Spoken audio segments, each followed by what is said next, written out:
ल हेर्नुहोस् त पहाडीको अनुहार देख्ने बित्तिकै मधेसमा यसरी लखटिएको छन् क्या। चाहे घन्टी होस्, चाहे राप्रपा होस्, चाहे संस्कृति होस्, चाहे एमाले, चाहे माओवादी होस्, पहाडी अनुहार त देख्नै नहुने। तपाईँलाई पनि पर्न सक्छ भोलि।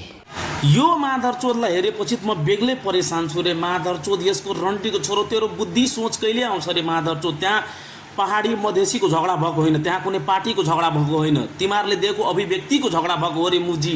कतिखेर तिमीहरूको दिमागमा आउँछ यो कुरो? माधरचोद 5 लाखभन्दा बढी पहाडी समुदायको मान्छेहरू मधेसमा काम गरिरहेछ। कसैको व्यापार छ, कसैको बिजनेस छ, कसैको आफ्नो पसल छ, के छ सब गरिरहेछ, गरेर खाइरहेछ।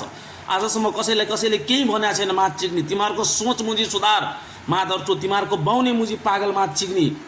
के भनिरहेको थियो चुनावको बेलामा हर्के? राई लिम्बूले पनि बालेन्जीलाई भोट हाल्न मिल्छ।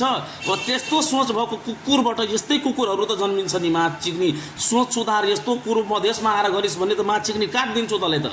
माधरचोद सोच त भेट मलाई मात्र कुनै दिन माथ चिक्नी कि भेट मलाई।